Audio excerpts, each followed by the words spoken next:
जय बोले तेजाजी महाराज की, जय बोले राम साहब पीर की, गोगा जी महाराज की, सालासर दरबार की।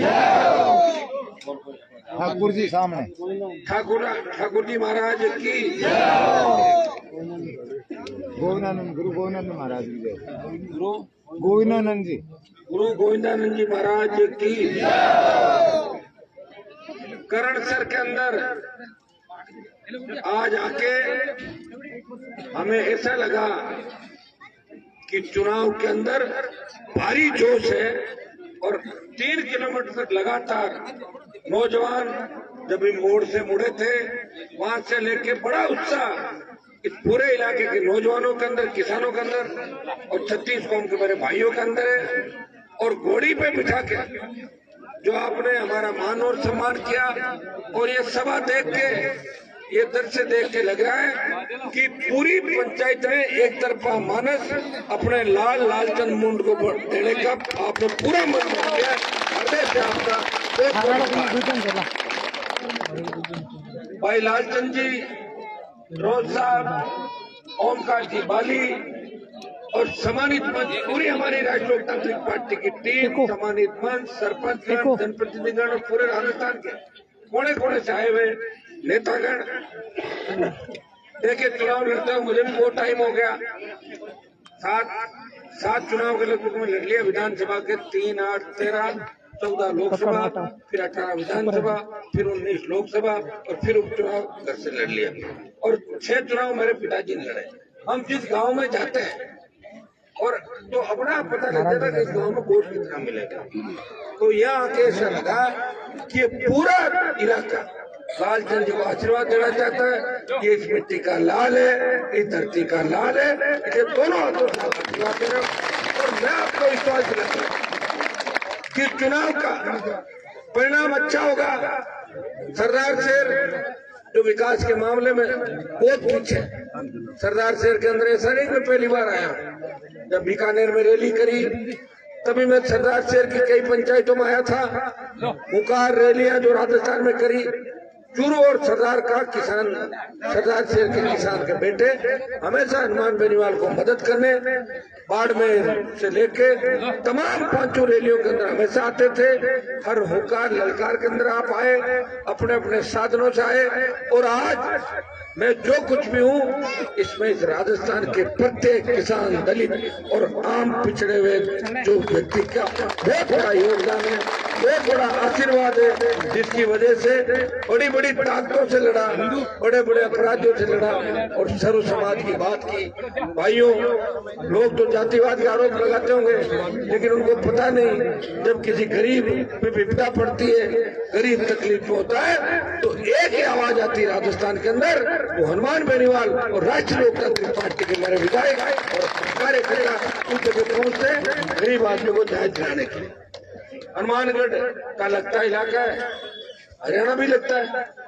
मुझे तकलीफ इस बात की है कि यहाँ तो नहर बिल्कुल नजदीक है, भाई हमारे इलाके तो दूर है, वहाँ नहर आने में समय भी लग सकता था। 60 साल पहले सोचते थे योजना बनती, नहर आती, लेकिन सरदार शेर प्रत्येक गांव के अंदर, करण शेर के इलाके के अंदर अगर सरकार चाहे तो जल्दी से जल्दी नहर का सिंचाई का पानी प्रत्येक खेत के अंदर आ सकता है।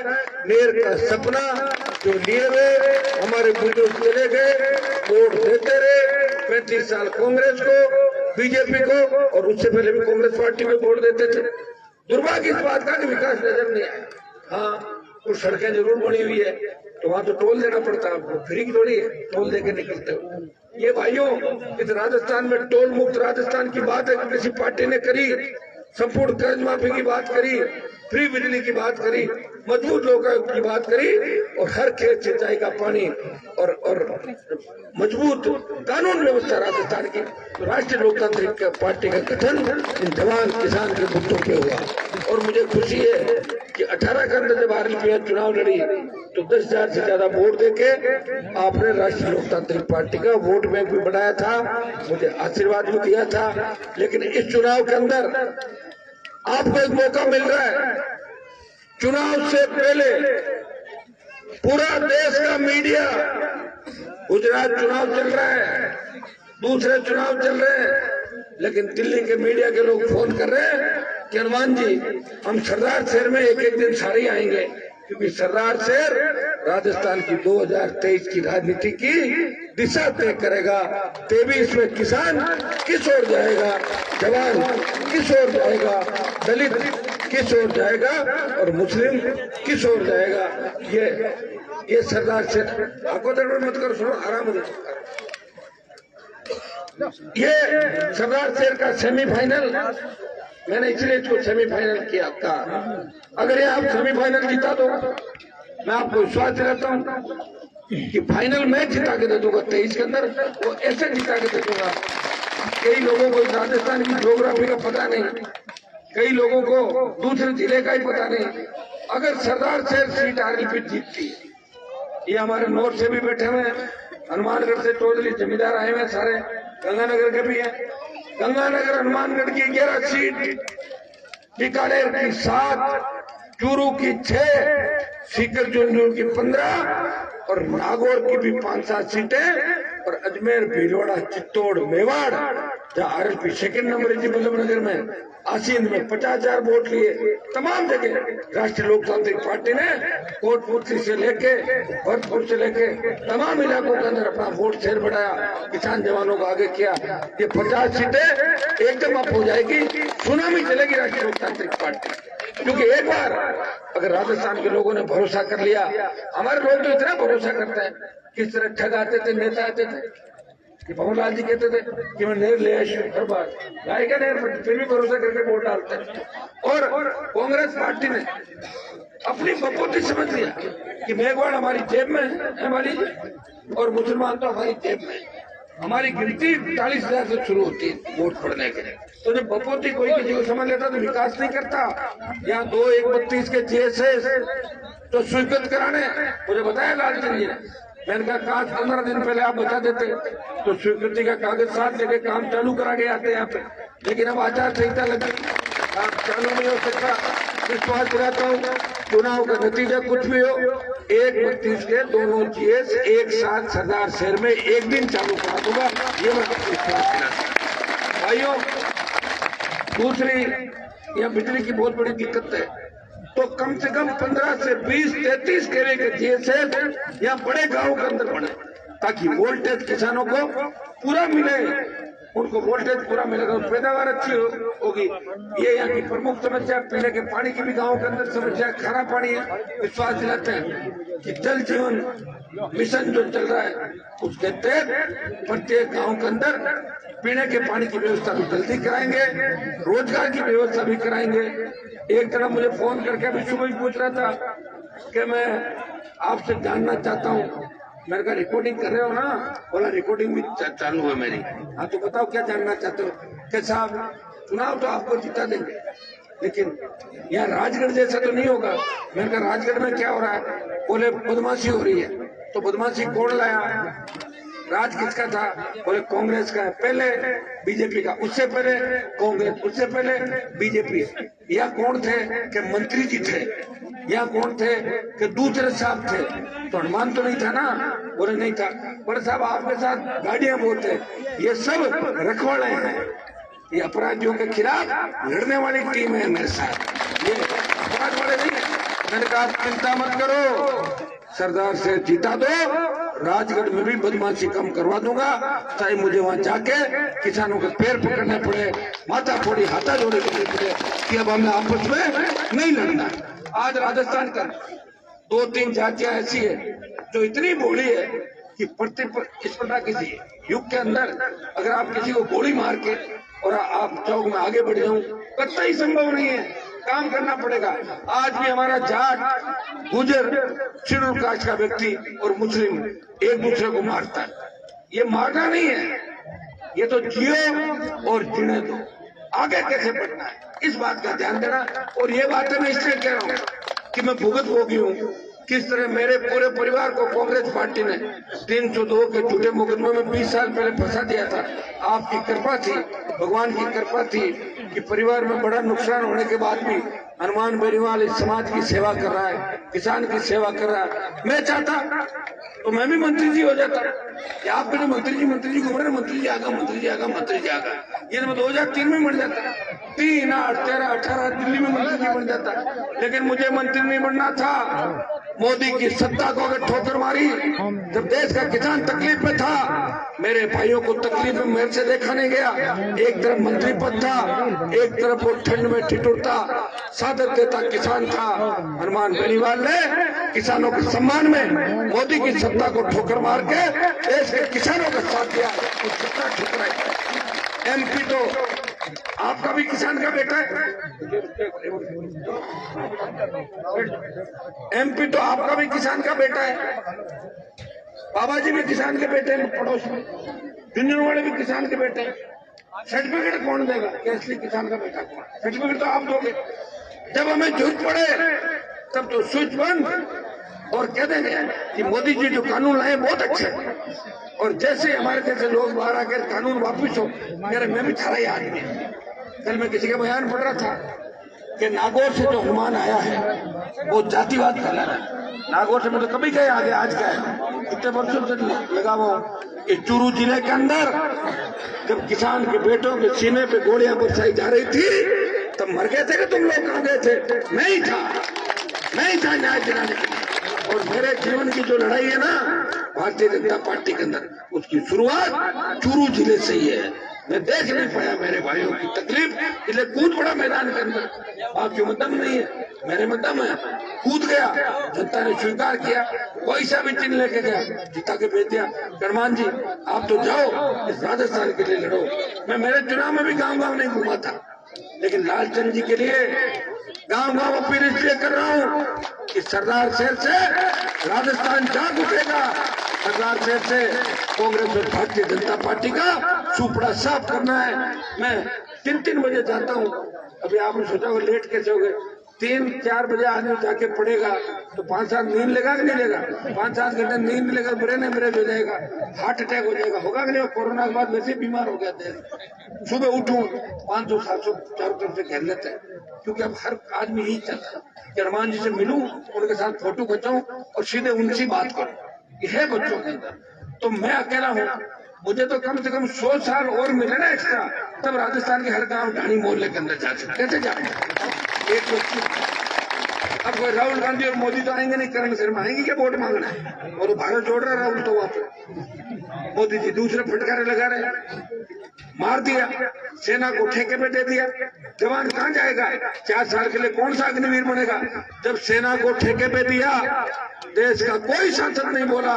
नागौर के सांसद ने लोकसभा में अग्निपथ का विरोध किया और जोधपुर में 2 लाख जवानों की रैली करके प्रधानमंत्री को चेताया, प्रधानमंत्री जी हम उस किसान कौम से आते हैं जिस कौम ने सत्ता को ठोकर मारी, दिल्ली को बार दिल्ली पर चढ़ाई करके दिल्ली पे राज अगर किसी ने किया, दिल्ली में लोहा लिया, उस जाति से हम लोग आते हैं, थकने वाले नहीं है। आपको फिर झुकाएंगे, हम आ रहे हैं दिल्ली की। लोकसभा आ रही है, चुनाव से फ्री होती चला जाऊंगा लोकसभा के अंदर, फिर आपके मुद्दे उठाऊंगा। विशेष राज्य का दर्जा, सिंचाई की हमारी अधूरी परियोजनाएं पूरी कैसे हो, लंपी कोरोना के अंदर किस तरह गौ माता चली गई, लोग हमारे बीच से चले गए, 50 लाख मौतें हुई देश के अंदर। ये तो विपक्ष नहीं है भाइयों। विपक्ष अगर होता तो मोदी जी को धूल चटा देते। विपक्ष में तो ये पप्पू, उसकी बहन और उसका जीजा जी, ये 3 जने विपक्ष है। इसका जीजा कहते हैं, आप भी जानते हो। अब बताओ, जमीनें तो और ही खड़ी है, यहाँ बीकानेर गंगानगर, यहाँ जमीनें खरीद के चला गया। क्या भूख आ गई उसकी? भूख आ गई थी कोई? लेकिन जांच ये नहीं करवा रहे बीजेपी वाले, इसलिए नहीं करा रहे कि जांच करा दी फिर डर खत्म हो जाएगा। इसलिए 6-8 महीने से कहते हैं जांच कराएंगे, ये जाके पेड़ पकड़ लेते हैं, 2 दिन ठंडे हो जाते हैं, घूमते रहते हैं। क्या घूमते रहो, क्या फर्क पड़ता है? ये राहुल गांधी जितना घूमेगा उतना ही कांग्रेस का नुकसान करेगा। कौन सी भारत जोड़ेगा? मैंने तो कहा था 55 साल का होगा, इसकी शादी कराओ, क्यों डोला रहे उसके बिना फालतू। अब तो अपना कई लोग मुझे कहते हैं क्या गलत कह दिया, मेरी भी शादी 35 साल 34 साल की हुई।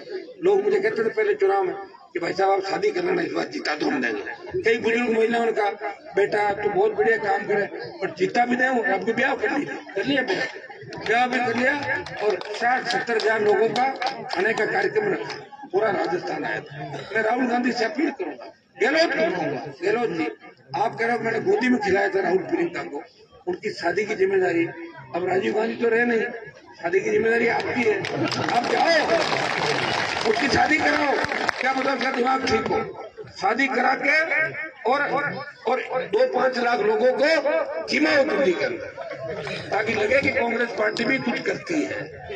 हनुमान जी ने कहते शादी करो सर, तो शादी वादी की तो सारी परंपराएं, अपने में घर में कोई लड़का यूं लगता है ना कि बदमाशी करा, समझ ले माँ बाप का ब्याह करा तो अपना आप ही ठीक हो जाएगा, कराते नहीं कराते। और ये सारी संस्कृति, भाई मैं नहीं लाया इस संस्कृति को, मैं तो संस्कृति को जिंदा रख रहा हूँ, जैसा आप कहते हो वैसे ही करता हूँ।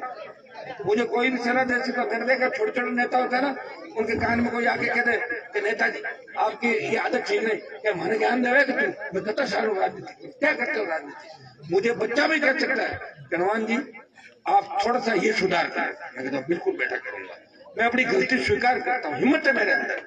देखो अच्छा यहाँ बहुत है, हो सकता है 5-10% तो आदमी को गुस्सा भी आ जाता है, हैंग भी हो जाता है, और लड़ने वाला आदमी तकलीफ इसलिए होता है, उसे लगता है काम नहीं हो रहा है तो परेशान रहता है। मेरी एक आदत है, कोई काम में हाथ में ले लेता हूँ, उसको पूरा कराता हूँ, सरकारों से लड़ता हूँ, ना कभी नहीं देता। मेरे घर पे 36 कौम का व्यक्ति अगर आता है और रोते हुए लोग भी आते हैं तो मेरे घर से हंसते हुए निकलते हैं। राजस्थान के अंदर मेहनत कोई कर रहा है, नागौर का शासन कर रहा है, मुझे कहाँ जरूरत पड़ेगी बताओ। मैं तो जवानी में मंत्री बनता, 20 साल मंत्री पद के मजे लेता, और अब आ जाता कहता था मैं तो सेवा करूंगा आपकी, 20 साल मंत्री बन के अथाह प्रॉपर्टी इकट्ठी कर लेता। नहीं करी क्या लोगों ने, साइकिल नहीं थी लोगों के पास, पंचर के पैसे नहीं थे, साढ़े अरब खरपति कैसे हुए बताओ। मैं ये किसान है, सारे बैठे धरती पे, अरबों खरबों रुपया आए तो नहीं किसानों के पास।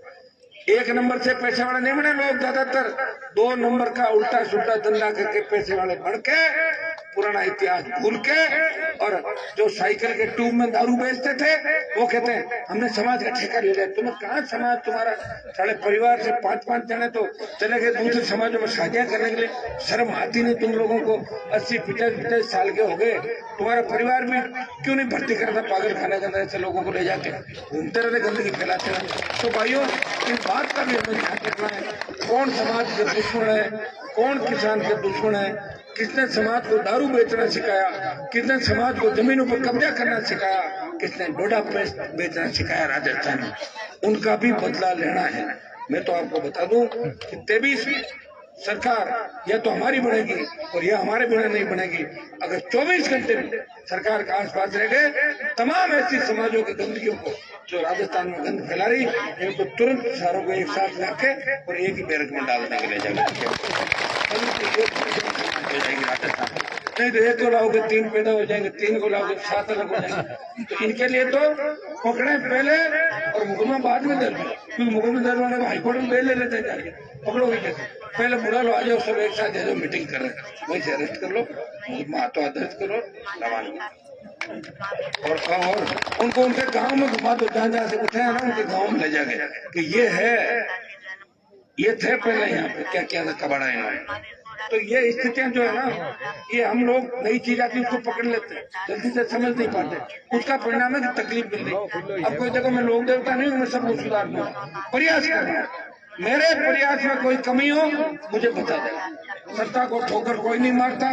भगत सिंह ने आजादी के आंदोलन में फांसी के फंदे को चूमा, उनको पूछा लोगों ने कि आपने क्या कर दिया, आपको फांसी हो जाएगी, आपकी माँ है, परिवार है। तो भगत सिंह ने कहा मरना तो सबको एक दिन है, लेकिन मुझे फांसी होने के बाद देश के नौजवानों में नई ऊर्जा आएगी, अंग्रेज डरेगा, भाग जाएगा, भारत माता गुलामी की बेड़ियों से मुक्त हो जाएगी। ये भगत सिंह हनुमान बेनीवाल भी चाहता है।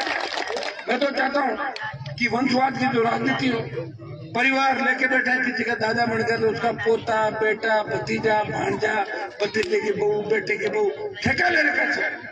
मेरे को भी लोग कहते हैं कि आपने अपने भाई को एमएलए बना दिया। अगर मैं मेरे भाई को नहीं लड़ाता तो कांग्रेस के खाते में जाती सीट, या तो मेरी पत्नी को लड़ाता या भाई को लड़ाता। पत्नी को क्यों लड़ाता, बच्चे मेरे छोटे हैं, घर पे भी चाहिए काम करने के लिए, तो भाई को लेके। राजस्थान की राजनीति में कोई भाई को भी अगर लेके आया, वो नागौर का सांसद अपने भाई को विधायक बना के बंदा है। तो भाइयों में सारी परिवारवाद नहीं है, वो उसी तरह काम करता मैं करता हूँ वही होता है, आप समझ गए ना। लेकिन स्थिति ऐसी बन गई थी, चुनाव मेरे परिवार के बिना जीतते नहीं, और खींव शर्मा अगर आरएसपी हार जाती, आप कह दें खींव तो संभला ही नहीं, गंगानगर में क्या घूम रहा है, ये कहता कि नहीं कहता। तो मैं इसीलिए मेरे परिवार के अंदर जाके चुनाव लड़ाया, लेकिन वो वही काम करता है जो आरएसपी के इंस्ट्रक्शन है, जो नीतियां हैं, रीतियां हैं, उससे बढ़ के या कोई अलग नहीं कर सकता। मैं धन्यवाद दूंगा आरएलपी परिवार को। विकट परिस्थितियों में ये सारे बच्चे 3 साल में कोरोना भी आ गया था, प्रयास कर रहे हैं। यहाँ पहले किसी ने कोशिश करी नहीं, मैं थोड़ा लेट आया। अगर 30-40 साल पहले मेरा जन्म हो जाता मैं बहुत कुछ कर लेता। और लेट आने के बाद प्रयास तो कर ही रहा हूँ। सारे नए नेता बढ़ा दिए, सारे मंत्री एमएलए एमपी डरते हैं कांग्रेस बीजेपी वाले, थोड़ा सा डीजे जोर से बजते के अरे देखो हनुमान वाला डीजे तो नहीं आ गया, अरे देखो हनुमान वाले तो नहीं आ गया, आरएलपी वाले छोरा इतने बदमाश है। एक जगह लड़कों ने वसुंधरा को नचा दिया, गाना तो मेरा बज रहा था कि 1-5 साल से नहीं सोया और वसुंधरा नाच रहे। तो कहा मैडम आप हनुमान के गाने पे नाच रहे हो, जल्दी बंद करें गाना, जल्दी बंद करें, एकदम वीडियो बना के चला जाए। तो ये बच्चे हैं, ये परिवर्तन करेंगे, मानेंगे नहीं। और मैं बच्चों को ये भी कहना चाहूंगा, एक गाँव में मुझे बुजुर्ग ने कहा कि साहब मैं तो पुराना कांग्रेसी हूँ। तो मैंने कहा मेरे कहना अब मेरे से ऊपर कौन आएगा, यदि देश के बड़े नेता आके आपसे वोट मांगे तो कहना हनुमान जी आपसे और बड़ा कोई है वोट मांग लिया, लोग तो पार्टियों के वोट मांग रहे, मैं कब कब आऊंगा, मेरा वोट मांगने नहीं आया हूँ, आपके लिए लड़ रहा हूँ। तो जैसे मैं गाँव से बाहर निकला, उसके चौधरी साहब के बेटे ने मुझे फोन किया, सुनो सभी, चौधरी साहब के बेटे ने मुझे फोन किया, चिंता ना करो, बाबा को तो एक ही वोट है, मम्मी और 4 वोट में घेर दूंगा, अन्य वोट देने जाने घूमना बाबा जी। ये तो ऐसे ही कह गए पुराने कांग्रेस से दिल पकड़ लेते, प्रचार जिद्दी तो होता ही है। मैं तो कहता है पुत्र को भी मान ले तो मान ले, कौन रोक सकता है। तो आपने देखा होगा इतिहास के अंदर जो भी नई चीज आई हमारे लोगों ने पहले पकड़ लिया, कोई नया धर्म आया फट पकड़ लिया, नया पंथ आया पकड़ लिया, नई गाड़ी आई पकड़ ली, नई दूसरी चीज आई पकड़ लिया। लेकिन अब आपको नया नशा नहीं पकड़ना, इस बात का ध्यान रखना, एमडी से दूर रहना, स्मैक से दूर रहना, गांजे से दूर रहना। जवान अगर कमजोर हो गया भारत कमजोर हो जाएगा।